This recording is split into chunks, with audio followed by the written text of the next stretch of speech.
ധന്യനാകുന്ന യേശുക്രിസ്തുവിൻ്റെ നാമത്തിൽ എന്നെ ശ്രദ്ധിക്കുന്ന എല്ലാവർക്കും എൻ്റെ സ്നേഹവന്ദനം ഈ അവസരത്തിൽ അറിയിക്കുന്നു.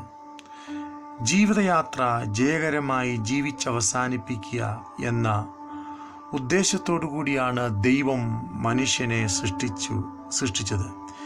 എങ്കിലും തൻ്റെ തീരുമാനശേഷിയിലെ കുറവോ അല്ലെങ്കിൽ തീരുമാനത്തിലുണ്ടായ പരാജയമോ തൻ്റെ പല സാഹചര്യങ്ങളെയും മാറ്റിമറിക്കത്തക്കവണ്ണം മനുഷ്യനെ തകർച്ചയിലേക്ക് തള്ളിവിടുന്നതായി നമുക്ക് കാണുവാൻ കഴിയുന്നു. എന്നാൽ ദൈവവചനത്തിൻ്റെ ആത്മീയ നിർദ്ദേശങ്ങൾ എപ്പോഴും ഒരു ജയജീവിതത്തിനായി നമ്മെ ഒരുക്കുക എന്ന ദൗത്യത്തോടു കൂടിയാണ് ദൈവവചനം നമ്മുടെ മുമ്പിൽ വയ്ക്കപ്പെട്ടിരിക്കുന്നത്. 1 കൊരിന്ത്യർ ലേഖനം 15-ാം അധ്യായം അതിൻ്റെ 58-ാം വാക്യം വായിക്കുമ്പോൾ, ആകയാൽ എൻ്റെ പ്രിയ സഹോദരന്മാരെ, നിങ്ങൾ ഉറപ്പുള്ളവരും കുലുങ്ങാത്തവരും നിങ്ങളുടെ പ്രയത്നം കർത്താവിൽ വ്യർത്ഥമല്ല എന്നറിഞ്ഞിരിക്കാൻ കർത്താവിൻ്റെ വേലയിൽ എപ്പോഴും വർദ്ധിച്ചു വരുന്നവരും ആകുവിൻ.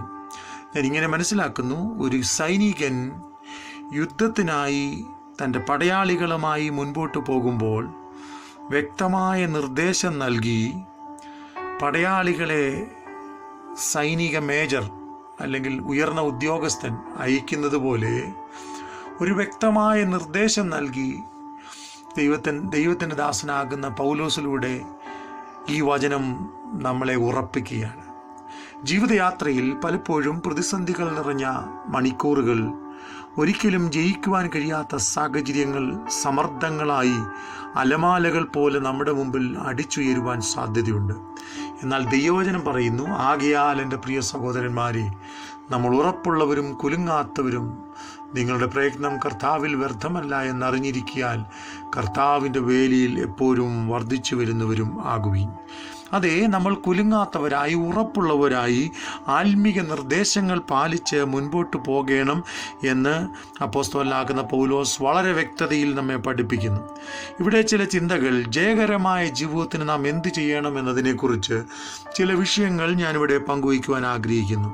ഒന്ന്, ജീവിതത്തിൽ ജയകരമാകുന്ന ജീവിതത്തിന് എപ്പോഴും ജാഗ്രത പാലിക്കുക എന്നത് വളരെ വ്യക്തമായ നിർദ്ദേശമാണ്. ഒരു നിമിഷത്തെ അശ്രദ്ധ ഒരുപക്ഷെ വലിയ പരാജയത്തിലേക്ക് നമ്മളെ നയിക്കുവാൻ സാധ്യതയുണ്ട്. അതുപോലെ തന്നെ വലിയ കോൺഫിഡൻസ് അല്ലെങ്കിൽ ആത്മധൈര്യം പലപ്പോഴും നമ്മളെ തകർത്ത് കളയുവാൻ ഇടയുണ്ട്. നമുക്കറിയാം, ലോകത്തിലെ ഏറ്റവും വലിയ യാത്രാ കപ്പലായിരുന്ന ടൈറ്റാനിക് ആ കാലത്ത് അതിന് ദൗത്യമേർപ്പെടുത്തിയിരുന്ന സുരക്ഷയ്ക്കായി ദൗത്യത്തിൽ ഏർപ്പെടുത്തിയിരുന്ന പലരുടെയും അശ്രദ്ധ കാരണം വലിയൊരു മഞ്ഞുപാളിയിൽ ഇടിച്ച് അത് ആദ്യത്തെ യാത്രയിൽ തന്നെ തകർന്നു പോകുന്നതായി നമുക്ക് കാണുവാൻ കഴിയുന്നു. അവിടെ പരാജയത്തിന് കാരണമായി തീർന്നത്, ഒന്ന്, ആ കപ്പലിൻ്റെ വലിപ്പം; 2, യാതൊരു ശക്തിക്കും അതിനെ തകർക്കുവാൻ കഴിയുകയില്ല എന്നുള്ള ചിന്താഗതി. അങ്ങനെ പല നിലവാരത്തിലുള്ള ഓവർ കോൺഫിഡൻസ് ആ കന്നി യാത്രയിൽ തന്നെ ആ കപ്പലിനെ തകർത്ത് കളഞ്ഞു. ഇതുപോലെ ജീവിതയാത്രയിൽ പലപ്പോഴും ഞാനും നിങ്ങളും ജീവിക്കുമ്പോൾ ആവശ്യമില്ലാത്ത ഓവർ കോൺഫിഡൻസ് നമ്മളെ തകർച്ചയിലേക്ക് നയിപ്പാനിടയുണ്ട്. 2, വിശ്വാസത്തിൽ ഉറപ്പുള്ളവരായി നാം മുൻപോട്ട് പോകുക. അതേ, കൊരിന്ത്യർ ലേഖനം 15-ാം അധ്യായം 58-ാം വാക്യത്തിൽ നമ്മളിങ്ങനെ വായിച്ചു, നിങ്ങൾ ഉറപ്പുള്ളവരും കുലുങ്ങാത്തവരും ആയി ജീവിക്കുവാൻ നാം തയ്യാറാകേണ്ടിയിരിക്കുന്നു. അപ്പോൾ കുലുങ്ങുക എന്നത് നാം മനസ്സിലാക്കുമ്പോൾ ജീവിതത്തിൽ വ്യാകുലതകളാൽ ഭാരപ്പെട്ട് പിന്തിരിഞ്ഞു പോവുക എന്നാണ് ഞാൻ അതിനെക്കുറിച്ച് മനസ്സിലാക്കുന്നത്. മൂന്നാമതായി ഞാൻ പിന്നെയും മനസ്സിലാക്കുന്നത്, ധൈര്യമുള്ളവരായിരിക്കുക. നമ്മുടെ ജീവിതത്തിൽ തകർച്ചകളുണ്ടാകാം, പ്രതികൂലമുണ്ടാകാം, സഹായിപ്പാൻ ആരുമില്ല എന്ന് വന്നേക്കാം. എന്നാൽ വിളിച്ച ദൈവം വിശ്വസ്തനാണെന്നും അവൻ അന്ത്യം വരെ നമ്മളെ വഴി നടത്തും എന്നും ഉള്ള ഉറപ്പ് അല്ലെങ്കിൽ ധൈര്യം നമ്മുടെ ജീവിതത്തിൽ ഉണ്ടാകുമ്പോൾ അത് നമ്മളെ ജയത്തിലേക്ക് നയിപ്പാനിടയായിത്തീരും. 4-മതായി, സ്വന്തം വിവേകത്തിൽ ഊന്നാകാതിരിക്കാൻ ശ്രദ്ധിക്കുക.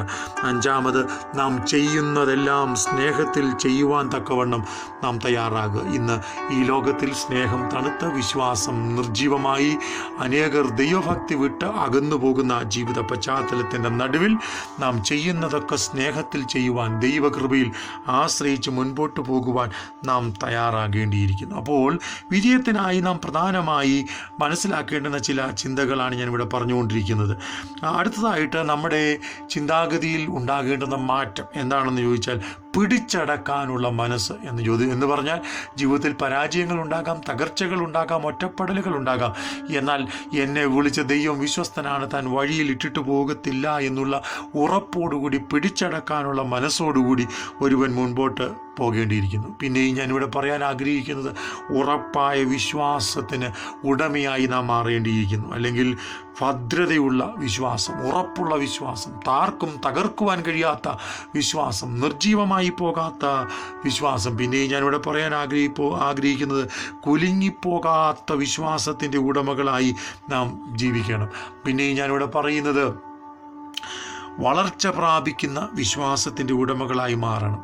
പിന്നെ ഞാനിവിടെ പറയാൻ ആഗ്രഹിക്കുന്നത്, ആഴമുള്ള വിശ്വാസത്തിൻ്റെ ഉടമകളായി നാം മാറണം. വളർച്ച പ്രാപിക്കുക എന്ന് പറയുമ്പോൾ ഓരോ ദിവസവും നാം ഇറങ്ങിത്തിരിച്ച നാളിനേക്കാൾ വ്യത്യസ്തമായി ദൈവിക ദൗത്യത്തിൽ, ആത്മീക മൂല്യത്തിൽ വളർച്ച പ്രാപിച്ച് ഫലകരമാകുന്ന ഒരു ജീവിതത്തിനായി ദൈവശക്തിയോടുകൂടി മുന്നേറുന്ന ഒരാത്മാവിൻ്റെ ബലം നാം ദൈവസന്നിധിയിൽ പ്രാപിച്ചെടുക്കേണ്ടിയിരിക്കുന്നു. അതേ ഞാനിവിടെ പറഞ്ഞു വരുന്നത്. ആകയാൽ എൻ്റെ പ്രിയ സഹോദരങ്ങളെ, നമ്മൾ ഉറപ്പുള്ളവരായി, കുലുങ്ങാത്തവരായി, ഈ വഴുവഴുപ്പുള്ള ലോകത്തിൽ അല്ല, ഈ പ്രതികൂലങ്ങൾ നിറഞ്ഞ ജീവിത സാഹചര്യങ്ങളിൽ, അനർത്ഥങ്ങളും ആപത്തുകളും പതിയിരിക്കുന്ന ജീവിതത്തിൻ്റെ സമ്മർദ്ദം നിറഞ്ഞ ജീവിതത്തിൻ്റെ മണിക്കൂറുകളിൽ ആരും നമ്മളെ സഹായിക്കാനില്ലാതിരിക്കുമ്പോൾ നമ്മൾ ദൈവത്തിൽ ഉറപ്പുള്ളവരായി ജീവിക്കണം. എന്താണ് നമ്മുടെ ജീവിതത്തിൻ്റെ ഉറപ്പ് എന്ന് ചോദിക്കുമ്പോൾ, ക്രിസ്തു മരിച്ചിട്ട് ഉയർത്തെഴുന്നേറ്റു എന്ന് വിശ്വസിക്കുന്നതാണ് നമ്മുടെ ജീവിതത്തിൻ്റെ ഉറപ്പ്. ഒരുപക്ഷെ രോഗങ്ങൾ നമ്മളെ കാർന്നു തിന്നുന്നുണ്ടാകാം, സാമ്പത്തിക ഞെരുക്കങ്ങളും തകർച്ചകളും ബുദ്ധിമുട്ടുകളും നമ്മളെ കാർന്നു തിന്നുന്നുണ്ടാകാം, ആരും സഹായിക്കാനില്ലാത്ത ഒറ്റപ്പെടലുകൾ നമ്മളെ കാർന്നു തിന്നുന്നുണ്ടാകാം. എന്നാൽ ഞാനോ ലോകാവസാനത്തോളം എല്ലാ നാളും നിങ്ങളോട് കൂടെയുണ്ടെന്ന് അരുളി ചെയ്ത യേശുവിൻ്റെ വാഗ്ദത്തം ഇന്നും നമ്മളോട് കൂടെയുണ്ട്. ആയതിനാൽ നമ്മൾ ഉറപ്പുള്ളവരായി, കുലുങ്ങാത്തവരായി, നമ്മുടെ പ്രയത്നം കർത്താവിൽ വ്യർത്ഥമല്ല എന്നറിഞ്ഞ് ദൈവസന്നിധിയിൽ ശക്തിയോടെ, ബലത്തോടെ, ധൈര്യത്തോടെ മുൻപോട്ട് പോകുവാൻ സർവശക്തനാകുന്ന ദൈവം നമ്മെ ഏവരെയും സഹായിക്കട്ടെ എന്ന് ആത്മാർത്ഥമായി പ്രാർത്ഥിച്ചുകൊണ്ട് ഞാൻ എൻ്റെ വാക്കിനെ നിർത്തുന്നു. സ്വർഗീയ പിതാവേ, നല്ല അവസരത്തിനായി സ്തോത്രം, കേൾപ്പിക്കപ്പെട്ട വചനത്തിനായി സ്തോത്രം. ഞങ്ങൾ ഉറപ്പുള്ളവരായി, കുലുങ്ങാത്തവരായി, വിശ്വാസത്തിൽ ക്ഷീണിച്ചു പോകാത്തവരായി, ആത്മാവിൽ ജയവും ധൈര്യവും പ്രാപിച്ച് മുൻപോട്ട് പോകുവാൻ ആവശ്യമായ ദൈവശക്തി ഈ ദിവസങ്ങളിൽ ഞങ്ങളുടെ മൺകൂടാരങ്ങളിൽ പകരണമേ. ഞങ്ങളുടെ മനസ്സിനെ, ഞങ്ങളുടെ വിചാരങ്ങളെ, ഞങ്ങളുടെ ചിന്തകളെ അലട്ടി തോൽപ്പിക്കുവാൻ ശ്രമിക്കുന്ന എല്ലാ പൈശാചിക പോരുകളെയും വിശ്വാസത്തിൽ ജയിപ്പാൻ ആവശ്യമായ എല്ലാ ദൈവശക്തിയും സ്വർഗത്തിലെ ദൈവം ഞങ്ങളുടെ മേൽ പകരണമേ എന്ന് ഞങ്ങൾ അങ്ങയോട് പ്രാർത്ഥിക്കുന്നു. ദൈവ കരങ്ങളിൽ ഞങ്ങളെ തന്നെ ഏൽപ്പിക്കുന്നു. യേശുവിൻ നാമത്തിൽ തന്നെ. ആമേൻ, ആമേൻ, ആമേൻ.